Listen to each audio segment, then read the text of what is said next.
Well, Butch, hugely exciting that the album's out already. Two singles have come out. I want to start actually, weirdly, not at the beginning, but pre-beginning, because from songs from the Sun House, from Now Playing, there was a 10-year gap. There's a 4-year gap between Now Playing and Always Somewhere. So obviously with work, etc., etc. But from your perspective, how did this project actually get going? What was the initial seeds?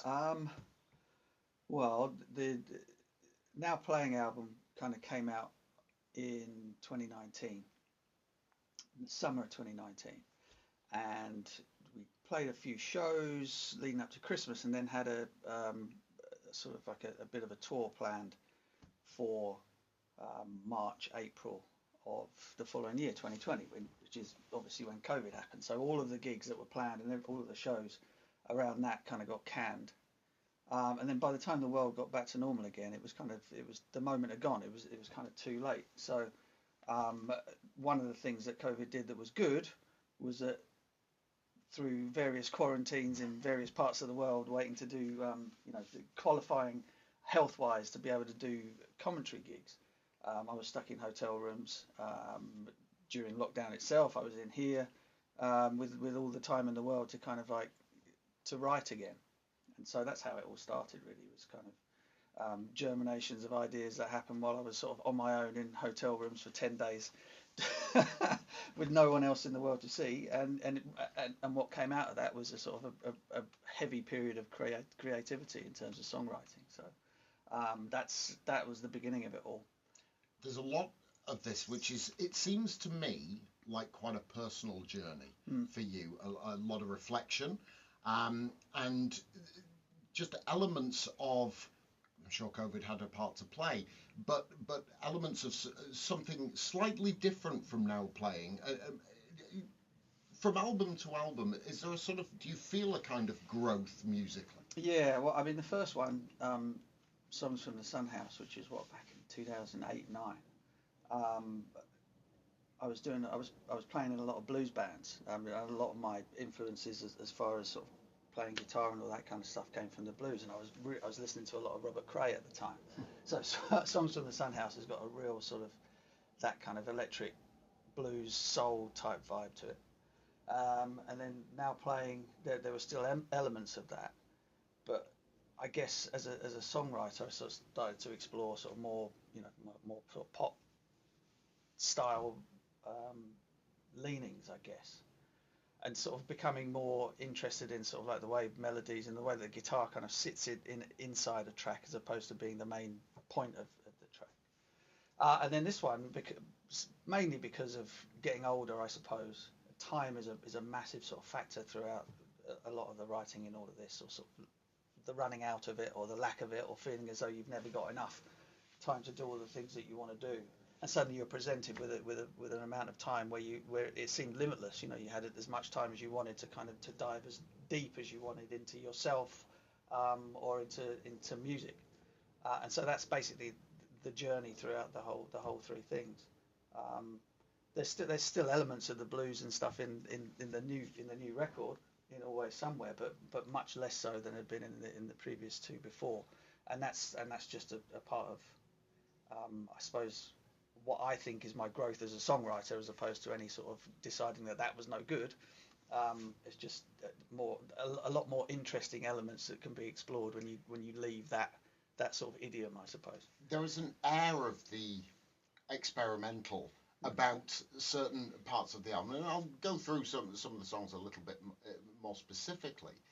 But that must be, as a songwriter and a musician to boot, very difficult to actually turn around and stop tinkering and stop playing. And how do you know when that, either that portion of the album or individual song, how do you stop, and when do you know that that's ready?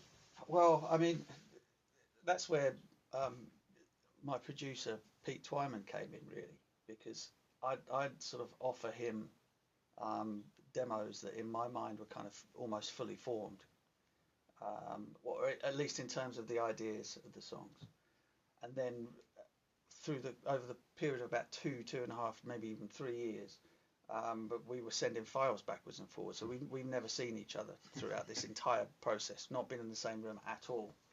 And that's where the kind of like that's where that sort of editing, self-editing comes out. I'd send him sort of a demo, sort of guitars, vocals, drum tracks, and all these types of things.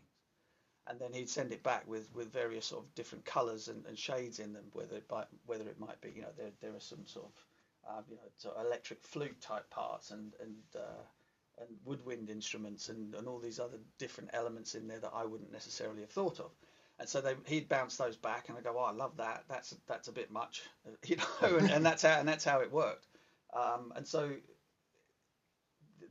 where you get to the point where you think the song is as it should be is very, very difficult, and it comes about simply because you think, okay, well, you're starting to remove things, and you get to the point where the track has got everything in it that you could possibly want, and then you go back to it and go, well, it doesn't need this, and this part can come out. Maybe we can put the middle eight in a different part, and then rearrange things as you go along, and that was basically it. And then by the time we kind of get to the finished article, it's that moment where you think, well, okay, if I was hearing this for the first time, which is bloody difficult, would it feel as though there was anything missing? And once you get to that point, you go, right, okay, now we stop. You talk about the inspirations for the album. From an individual song perspective, where did some of those come from? I realise you've already mentioned COVID. Yeah. But going from, say, O Cassandra to Landsea and Sky to Kelsey Park to Open Heart, what we have is reflective ballads going to sort of almost a hypnotic type of groove with Cold Eyes Closed, and then dirty blues with Indefinable Man, and then Good Intentions, which is a real upbeat, jaunty, 3/4 type of groove, which is so catchy and has got such a hook. So there is a sort of diverse sound to the entire album. Yeah, I think. Is that what you wanted? Well, I think in the end, what it turned out to be was a sort of a collection of singles. And we very much started to think about it in terms of, or at least the way that the song sort of panned out was that would they stand up on their own without being surrounded by the rest? And then the trick, I guess, in the end was to have 12 very individual ideas. When you put them all together, do they sound like an album? And I think they kind of do. So say, for example, something like Cold Eyes, Closed Heart, I was playing about with a MIDI, plugged into the computer, and I had this idea of, Manish Boy, right? The old Muddy Waters track, and how that just becomes like this hypnotic, repetitive sort of gospel chant thing. And I had this idea of guys picking cotton in the field, like stamping their feet and singing the chorus over and over and over to get them through the day type thing. And so basically I just came up with this what was it, five note bass line with a sound that the MIDI, I tried to find something that sounded like a double bass, right? And I just played this line, repeated it ad nauseum, and then came up with it, and then the chorus came up on top of that. And it was exactly that, this idea that you're standing, you're doing something else, and in order to get yourself through this boring task that you're doing, you're repeating this thing. It goes over and over and over and over again. I didn't want there to be any guitar in it. It was one of those things where I thought, well, everything I've done up to this point is very guitar based. I didn't want any guitar in it. In the end, there's little smidges of it, and it was going to be carried by the vocal. So I sent the track as it was to as many as sort of my musician friends and my wife singing on it and all sorts of things, just to get people to sing this chorus like it was a chant, and that's how that came about. So it was one idea. Didn't want it to change. You're just going to repeat all the way through. How could you make something that goes for 3.5 minutes with exactly the same bass line from start to finish? How could you turn it into something that's interesting to listen to? So that was the idea behind that.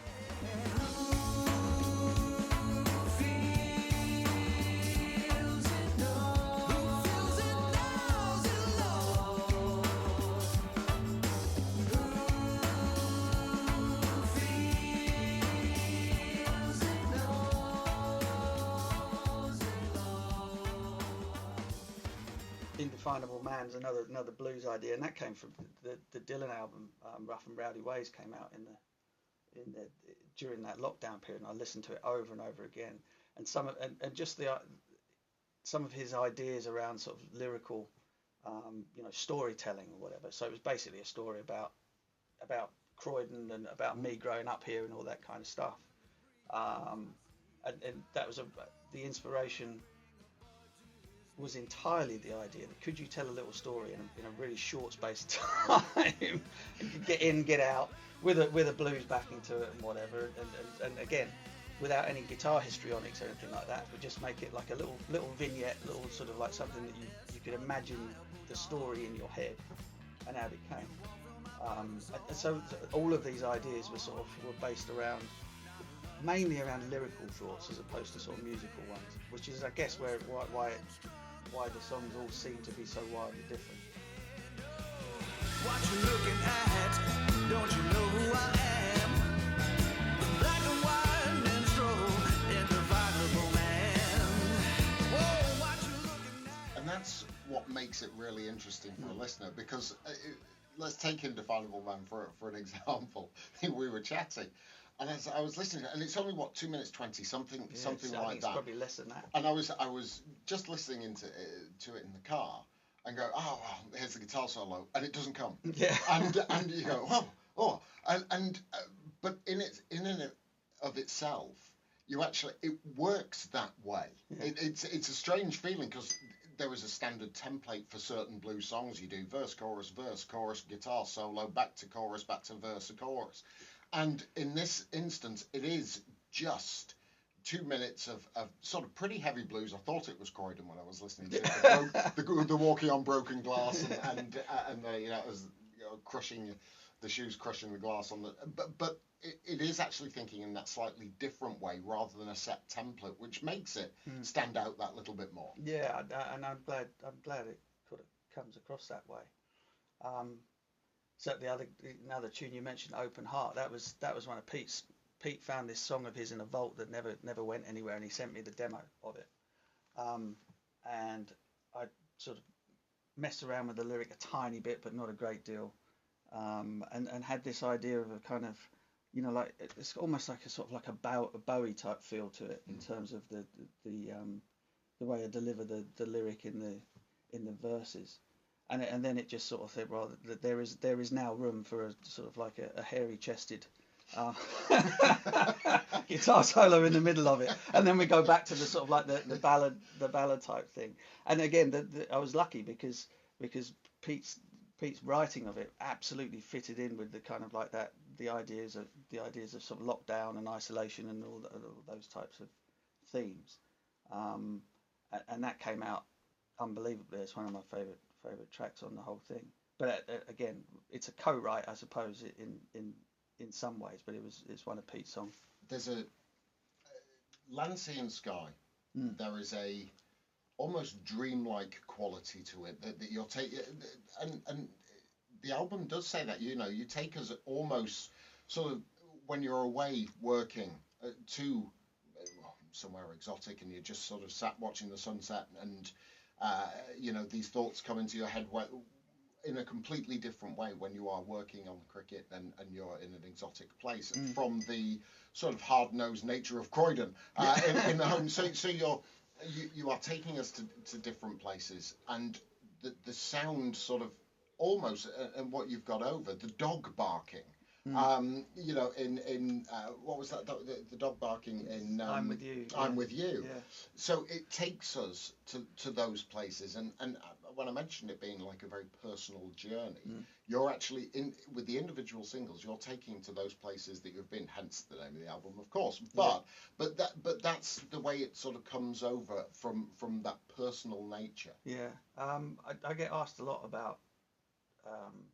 When am I going to do an autobiography type thing about sort of life and career and all the other interesting elements that go along with being on the planet for 50 years or so. And I've sort of sat down with people and talked through sort of ideas about how I'd want to go about writing that sort of a book. And in the end, I've always felt a bit mawkish about it. Never really wanted to kind of go into that sort of depth. And so this for me feels a little bit autobiographical in places. Um, about my journey through life and the worlds of cricket, the worlds of love and marriage, and all the family and all those types of things. So all of those elements are in there.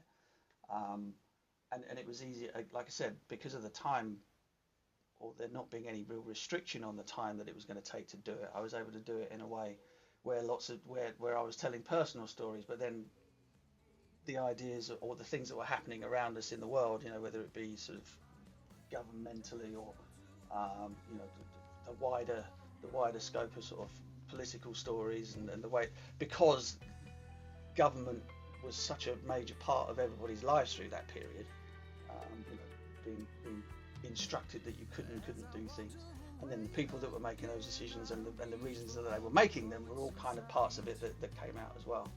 Um, so it sounds a little bit confused, but hopefully the bits that are me and the bits that are outside of me are kind of obvious if you listen to it more than once or twice.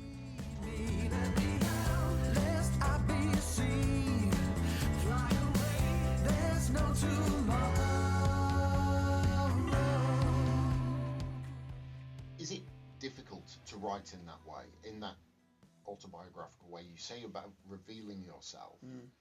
Are there some things you're happy to, or some things that you feel like you want to write about, but actually maybe just hold back a little bit? Is it a difficult kind of balance to strike? Yeah, it is. I've never been very comfortable doing it.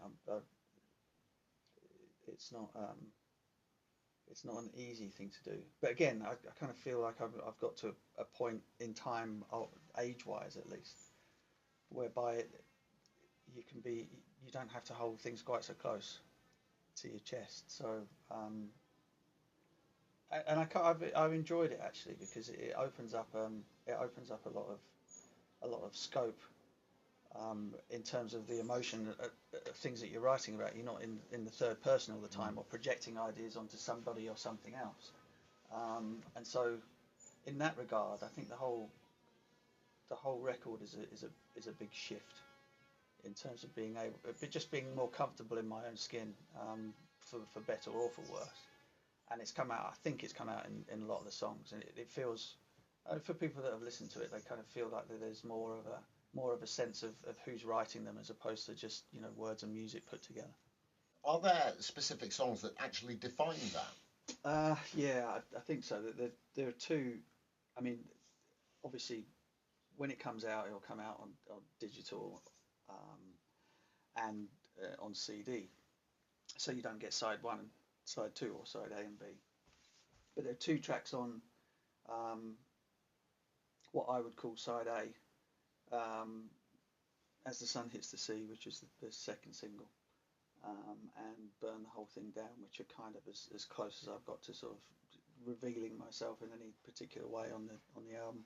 Um, Sun Hits, I mean, it's pretty self-explanatory, really. It's kind of, I've always had this thing, and it's quite annoying to people who I'm very close to, um, whereby wherever you're doing, or wherever you are, or however great it is, or whatever it is, I always seem as though I'm somewhere else. I remember it was one of Phil Tufnell's, wives once said to me at a dinner somewhere. She said, you always seem like you always seem like you're somewhere else, wherever you are. And that's kind of that is sort of one of my big faults. It always feels as though there's something else I should be doing, or somewhere else I would rather be, or whatever it might be. This sort of feeling of restlessness, and that track is very much sort of me bearing my soul, um, in terms of that lyric and the feel of that track. So I Burn the Whole Thing Down, for example. I mean, the opening two lines are, I wouldn't say I was past my prime, but I'm too old for wasting time. And that's kind of me in a nutshell. That, I don't, outwardly I don't appear as though I'm kind of like in any sort of rush to do things, but there's this sort of churning inside of, come on, you need this needs to get done today, or you need to kind of crack on with this, or you're not gonna have time to finish or be or do all of the things that you want to fit into the short time that you're on this earth. So Couple of sort of individual tracks. I mean, people, and this is the beauty of this album, I think. is that people will listen to them, and then you said it's a collection of 12 singles, and they Mm. will pick out songs, and there may be 3, 4, even hopefully even more, all 12. But they will pick out ones that resonate, and there is something for everybody on there. The ones that stick out to me, that you're in the car and you just go, oh yeah, this will do for me. And O Cassandra is a perfect example of that for me, and it takes me musically to a slightly place. Just in the start of the song, it's heavy sort of driven guitar riff, and then the chord progression. And I'm going, oh, I didn't expect that. That's a different way that you've got. Just talk to us about that particular number. Yeah. Because it is really interesting the way, not just the story behind it, but actually how you came up with the sound and the progressions through it. Yeah. Okay. So that was one that came. I'm trying to think of how that came about. I was just as you do, sat with the guitar in my lap and kind of came up with the riff for the intro part of it, and that was basically around Paperback Writer, right? So that Beatles single from whenever it was, 66 or something, and I always loved that guitar riff, and that incredible sound that George Harrison was able to conjure up out of a Vox amp, and so that's kind of this twisting sort of repetitive guitar riff, and then once I'd kind of found that, then the rest of it came afterwards. Lyrically, the idea behind it was that obviously you had a world whereby people were kind of warning about something that was coming, the sort of the mythical story of Cassandra who was able to see into the future and would warn people about terrible things happening, and they thought that she was mad, and then eventually the terrible things happened, and that kind of felt like that was exactly what the world was going through at the time. So that's where the lyric came from.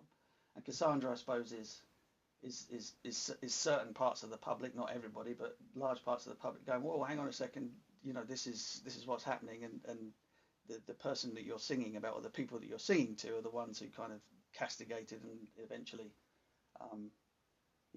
drove Cassandra mad and that's where that comes from. But again, in that there's personal bits in it as well as pertaining to me, and it's a bit of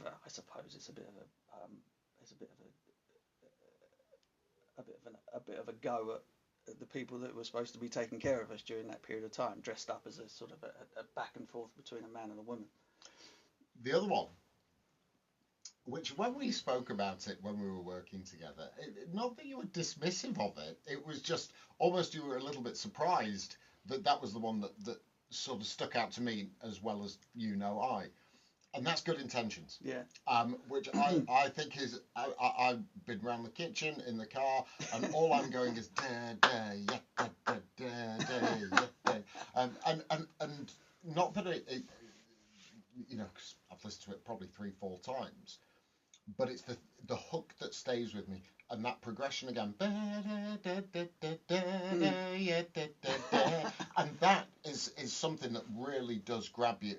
Tell us about Good Intentions. That's the oldest that I wrote for the previous album for Now Playing, but we never kind of got round to finishing it. It never felt right, and then when we revisited it during the sessions for Always Somewhere, it came back to life again. We sent the track over to Smiley Bernard, the drummer, and got him to, and then suddenly, wow, you've got something that sounds pretty epic. Again, sort of lyrically, it was just a massive go at Trump, really. That's kind of the whole thing around the lyrics of it. And I've always loved stuff in 3/4 time, so it was a perfect excuse to get one that was purely 3/4 on the track. Yeah, and there's sort of like an Elvis Costello type feel to it, maybe, but it's just, yeah, it's me having a bit of a rant, basically.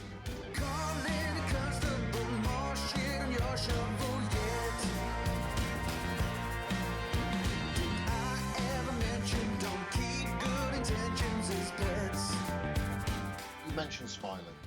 and Pete Wyman already. The collaborations and those who have assisted. Just a word on them really, and who's come in and helped, because there are such different ideas within the music, as you've already mentioned, from Pete. But who else have you been sort of collaborated with on the album? Well, so Faye Hallam, who's just a brilliant vocalist and keyboard player. She only sang vocals on the album. Who's a star in her own right.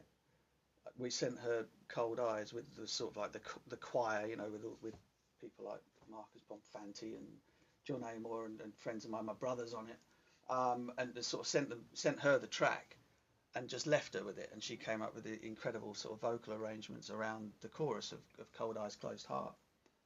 So that was her. Then trumpet. I mean, the trumpet parts in Cold Eyes. So that's by Nick Etwell, who's part of an incredible band called the Filthy Six, and I'd always loved them, and I got a couple of their LPs inside, and then it turns out he's a cricket fan, so I just basically doorstepped him on Instagram and said, "Do you want to play on this for me?" And so so he's on there.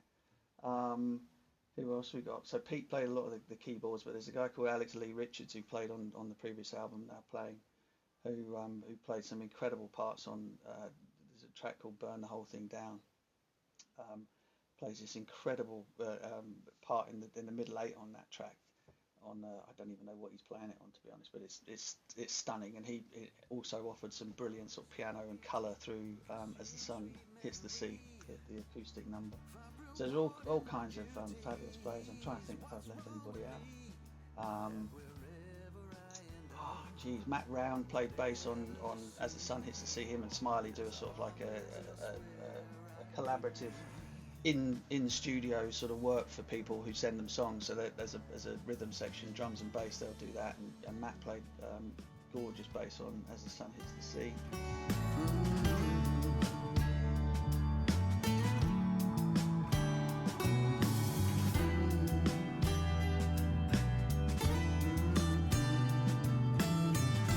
All of the players are fabulous in their own right, and very much sought after in terms of sessions or in bands of their own. And so the playing on it is of a very high quality, I think, anyway. So just finally, obviously now you're playing, you're launching the album on the 27th of September. You're going to be doing that at the Oval with the Illusions. Obviously excited because of the sort of staccato nature of the last 3 or 4 years, and COVID has a huge amount to play in that, and a lot of gigs were cancelled then. How keen are you with getting out, promoting the album, getting out and playing more live gigs, and sort of showing off the wares of actually not just this album, but now playing as well, because there was very limited opportunity to sort of get that out from a live perspective? Yeah, well, we'll have maybe 2 or 3 days of rehearsal sort of between the end of of my work on the commentary stuff for the English summer, and then, as you say, the launch gig on the 27th of September. Then I think we're playing the Horn in St Albans on the 28th, and it stops there for now, because I'm not entirely sure as to how much time I'm going to be in the country beyond that. I'm just waiting to find out what the next sort of real job gigs are. Not that that's a real job either. And then after, if it turns out that I've got a big space between now and Christmas time, then I'll try and fill it up with as much as live stuff as possible. It's I love doing it. It is pretty time consuming when often you're out of the country and all that kind of stuff. So finding windows where you can get out and play to people is quite difficult. But with a bit of luck, we'll be able to do it a little bit more often than we did with the last one. And I can't wait, because nothing beats it. Nothing beats plugging in and playing very loud, really. That's the key to it. Just be natural to yourself. Take no shit from no one else. Go burn the whole thing down. It is done. You can breathe all of the work and effort, and obviously the files going backwards and forwards between you and Pete and all of that stops for the moment. But does the creative process stop? Are you not formulating a new album idea yet, but are just ideas starting to creep in for your next work? Yeah, I'm always actually, because again, because of the nature of what we do, um, there's always time. You know, you're driving somewhere, you're sat on a plane. You know, the amount of tunes or the amount of lyric ideas for lyrics that come to me while I'm sat on an aeroplane, and so that there's always stuff happening. And there are some tracks that haven't made it this time round, so there's already bits and pieces that are ready to go for the next one. But I'm quite satisfied at the moment that the itch has been scratched in terms of getting out the next set of songs, because it takes a lot of time, but also mentally it's kind of quite draining, Mm. um, which sounds weird because you're not physically doing anything really, but in terms of going back and rewriting a lyric or finding a slightly different way of the same old chords, or, it twists the mind up a little bit. So having it done and getting the chance to then go out and play it with a fabulous band, um, for the first time is very, very exciting, and we'll see what happens next. I'm sure those lyrics come a lot easier after a couple of glasses of champagne or a couple of glasses of red as well. Great to talk to you. Good luck with the album, and we look forward to seeing you on the 27th. Thanks, mate. Good.